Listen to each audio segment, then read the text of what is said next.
Welcome student, आप सभी का स्वागत है। आज हम क्लास 9 के लेसन नंबर 8 एनसीईआरटी बुक के गति चैप्टर से कुछ प्रश्नों का हल देखेंगे। तो चलिए स्टार्ट करते हैं। जैसे कि आप स्क्रीन पर देख रहे हैं, पहला क्वेश्चन ये है, एक वस्तु के द्वारा कुछ दूरी तय की गई, क्या इसका विस्थापन शून्य हो सकता है? अगर हाँ तो अपने उत्तर को उदाहरण के साथ समझाएं। ठीक है, तो चलिए इसका आंसर देखते हैं, आंसर होगा कि नहीं। हाँ, इसका विस्थापन शून्य हो सकता है। ठीक है, एग्जाम्पल कैसे? मान लीजिए एक वस्तु बिंदु ए से चलकर बिंदु बी पर पहुंचता है तथा वापस बिंदु ए पर आ जाता है, तब प्रारंभिक तथा अंतिम बिंदु के बीच की न्यूनतम दूरी क्या होगी? अर्थात विस्थापन क्या होगा? शून्य होगा। एक वस्तु ए से चलकर बी पर पहुंचेगा और वापस कहाँ पर आ जाए? फिर ए पर आ जाएगा। उस समय उसकी जो प्रारंभिक और अंतिम बिंदु होगी उसके बीच की जो न्यूनतम दूरी होगी अर्थात जो विस्थापन होगा क्या होगा? शून्य, क्योंकि दोनों ही एक ही बिंदु। अब इसे और समझ लेते हैं, आइए देखते हैं किस तरह से। इस डायग्राम में देखते हैं, देखिए यह ए बिंदु है और जहाँ से एक व्यक्ति चलना प्रारंभ करता है, ए बिंदु से चलना प्रारंभ किया और यह बी बिंदु पर गया। बी बिंदु से ये 20 किलोमीटर ट्रैवल करने के बाद, यात्रा करने के बाद वापस ये फिर ये बिंदु पर आ गया। ठीक है, तो इसने जहाँ से प्रारंभ किया था अंत भी वहीं पे किया।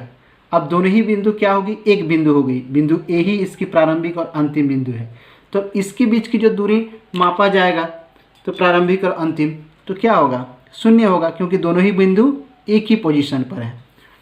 इसे और भी समझते हैं इस डायग्राम से। देखिए, अब मान लीजिए कि ये बिंदु एक बिंदु है यहाँ पर और एक बी बिंदु यहाँ तक जाना है हमें, और पहले ये रास्ता ऐसा है, ये टेढ़ा मेढ़ा रास्ता है, इस रास्ते से हमें पहुँचना है।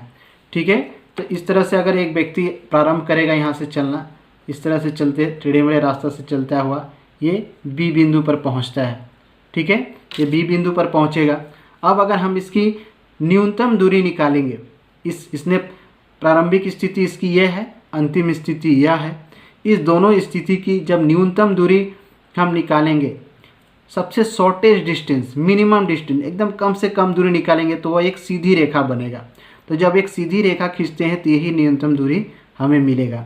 ठीक है, तो यहाँ पर देखें, जब ये टेढ़े मेढ़े रास्ते से जब गया तो कम से कम 50 किलोमीटर की दूरी इसने तय की, जो कि यह क्या होगी इसकी?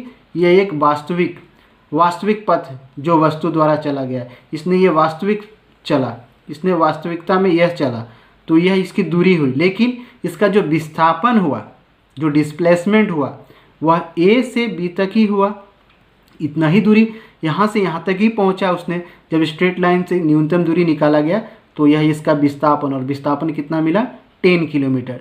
तो उसी कारण से यहाँ पर अगर हम देखेंगे कि ए से प्रारंभ करके यह बी पर जाता है और वापस लौट कर ए पर आ जाता है, तो दोनों बिंदु एक ही बिंदु हो जाते हैं और उसके समय न्यूनतम दूरी जो निकालेंगे तो क्या हो जाएगा? वो शून्य हो जाएगा। तो इसका उत्तर इसीलिए क्या है, यह सही होगा कि मान लीजिए एक वस्तु बिंदु ए से चलकर बिंदु बी पर पहुंचता है तथा वापस बिंदु ए पर आ जाता है, तब प्रारंभिक तथा अंतिम बिंदु के बीच की न्यूनतम दूरी अर्थात विस्थापन क्या होगा? शून्य होगा। ठीक है, तो यह समझ में आया।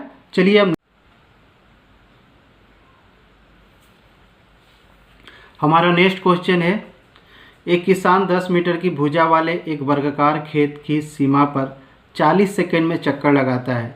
2 मिनट 20 सेकंड बाद किसान का विस्थापन का परिमाण क्या होगा? ठीक है, तो क्वेश्चन क्या कहा गया है कि एक वर्गाकार खेत है और किसान जो है 40 सेकंड में एक चक्कर लगा लेता है, अर्थात ए से आरंभ करेगा और घूर कर वापस ए पर चला जाएगा, तो कितना समय लगाएगा? 40 सेकंड। और हमें क्या ज्ञात करना है? 2 मिनट 20 सेकंड के बाद किसान के विस्थापन का परिमाण निकालना है। तो हमें निकालना है कि 2 मिनट 20 सेकंड तक इसी तरह वो चलता रहा तो उसका विस्थापन क्या होगा, अर्थात उसका प्रारंभिक और अंतिम बिंदु के बीच की न्यूनतम दूरी क्या होगी। प्रारंभ जहाँ से करेगा और 2 मिनट 20 सेकंड के बाद वो अंत कहाँ पे करेगा, उन दोनों बिंदुओं के बीच की न्यूनतम दूरी क्या होगी, वो हमें विस्थापन निकालना है। तो इसका सॉल्यूशन देखते हैं। माना वर्गाकार खेत की भुजा a = 10 मीटर। मैंने यहाँ पर प्रत्येक भुजा को ए पकड़ लिया है जिसका मान 10 मीटर दिया हुआ, इसीलिए ए इज इक्वल टू 10 मीटर। कुल लिया गया समय, कितना समय लिया गया है? 2 मिनट 20 सेकेंड लिया गया है। तो 2 मिनट 20 सेकेंड को हम क्या करेंगे, टोटल को सेकेंड में कन्वर्ट कर देंगे। तो 1 मिनट में कितना सेकेंड? 60 सेकेंड, इसीलिए 2 मिनट में 2 60, तो 2 × 60 120, 120 और 20 कितना हो जाएगा? 140। तो टोटल सेकेंड 2 मिनट 20 सेकेंड जब कन्वर्ट करेंगे सेकेंड में तो कितना हो जाएगा? 140 सेकेंड। ठीक है। एक चक्कर में तय दूरी, जो एक चक्कर लगाएगा तो कितना दूरी तय करेगा? वर्गाकार खेत के परिमाप के बराबर। ठीक है, वर्गाकार खेत के परिमाप के बराबर, क्योंकि ये 1 2 3 4 ये चारों को जोड़ेंगे तो इसका परिमाप मिल जाएगा, यानी कि इसका पेरीमीटर मिल जाएगा। ठीक है, तो 4a के बराबर ये परिमाप का फॉर्मूला है। तो 4a का मान कितना है? 10, 4 × 10 40 मीटर। तो कितना मिल गया? 40 मीटर। तो एक चक्कर में वो कितना मीटर तय करेगा? 40 मीटर दूरी तय कर लेगा। और कितना समय ले रहा है? 40 सेकेंड ले रहा है। तो एक चक्कर में लिया गया समय कितना है? 40 सेकेंड। अतः 40 सेकेंड में चली गई दूरी कितना हो गया? 40 मीटर। ये समझ में आ गया ना? क्योंकि एक 40 सेकेंड ले रहा है एक चक्कर में, तो 40 सेकेंड में कितना दूरी कर ले रहा है? 40 मीटर। अतः देयरफॉर एक सेकेंड में तय दूरी कितना करेगा? 40/40। इसको कैंसिल करेंगे तो 1 भी हो जाएगा। नेक्स्ट स्टेप में कैंसिल करते हैं। अब देखते हैं, क्योंकि हमें 140 सेकेंड में कितना दूरी तय करेगा वह निकालना है, इसीलिए देयरफॉर 140 सेकेंड में तय दूरी, तो 40/40 गुना 140, तो कितना दूरी मिल जाएगा हमें? 140 मीटर। अब हम निकालेंगे कि 140 मीटर जब चलेगा तो कितना चक्कर लगाएगा। देयरफॉर चक्रों की संख्या क्या होगा? कुल तय दूरी, उसने टोटल दूरी जो तय की है यानी कि 140 मीटर, और एक चक्कर में तय दूरी, एक चक्कर लगाने में कितना दूरी तय करता है, तो कुल तय दूरी कितना करेगा, तब हमें क्या मिल जाएगा? कितना टोटल चक्कर लगाया। तो कुल तय दूरी कितना किया? 140, और एक चक्कर में तय दूरी कितना? 40 मीटर। तो 140 मीटर बता 40 मीटर, ये मीटर तो कैंसिल हो जाएगा यहाँ पे, तो ये मीटर जो होगा ये तो कैंसिल रहेगा। तो 140/40 ये कैंसिल करेंगे तो कितना आएगा? 3.5। ये 0 0 कैंसिल हो जाएगा, और 14 को अगर 4 से डिवाइड करेंगे तो क्या आएगा? 3.5। ठीक है, यहाँ पे 14 को अगर 4 से हम लोग इस तरह से डिवाइड करेंगे, भाग देंगे, 4 × 3 = 12, यहाँ में 2.0, 2 5 4 5 20। ठीक है, तो ये 4 × 3 = 12, यहाँ पे 2 आएगा, दशमलव आएंगे 0, 20 हुआ, तो 4 5 20। ठीक है, तो ये 3.5, इसको 3.5 भी हम लिख सकते हैं। अर्थात 140 सेकेंड में 3.5 चक्कर लगाएगा, तथा वह बिंदु ए से चलकर अंत में बिंदु सी पर पहुंचेगा। देखो कैसे पहुंचता है, यहाँ से चला, यहाँ पहुंचा, 1 चक्कर, यहाँ से फिर घूर के आया, 2 चक्कर, 3 चक्कर, और यहाँ पहुंचा तो 3.5 चक्कर। ठीक है, तो 3.5 चक्कर में क्या बोला कि 3.5 चक्कर लगाएगा तथा वह बिंदु ए से चलकर अंत में बिंदु सी पर पहुंचेगा। तो जब वह 3.5 चक्कर लगाएगा, यहाँ से यहाँ तक पहुंचा 1 चक्कर, यहाँ से यहाँ फिर पहुंच गया 2 चक्कर, फिर यहाँ से स्टार्ट कर पहुंचा 3 चक्कर, और यहाँ से यहाँ तक गया 3.5। तो 3.5 चक्कर में क्या हुआ? प्रारंभ ए से किया और अंत कहाँ गया? सी पर पहुँच गया।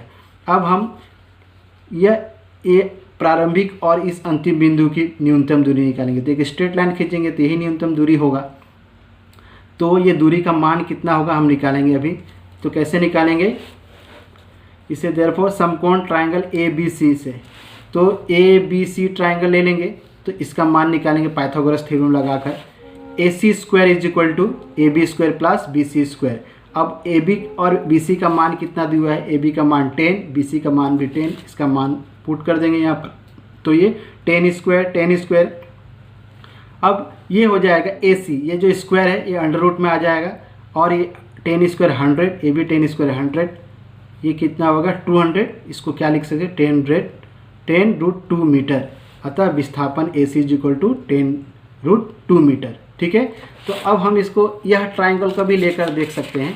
सपोज मान लो कि हम यह ट्रायंगल को ले लिए हैं, यहाँ पे ये भी 10 मीटर है, ये भी 10 मीटर, AC निकालना है, तो हम क्या करेंगे? ये AC² = हमारा क्या होगा?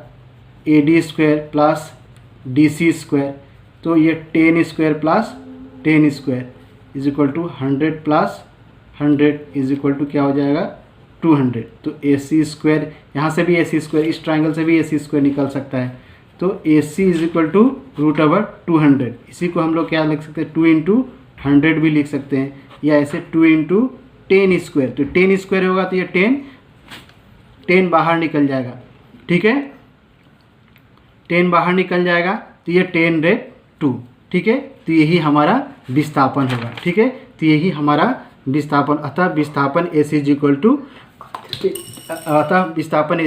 10√2 मीटर, ठीक है। विस्थापन क्या हो जाएगा 10√2 मीटर, ठीक है।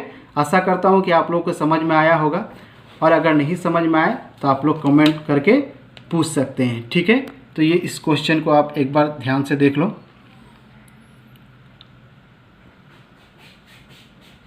धन्यवाद।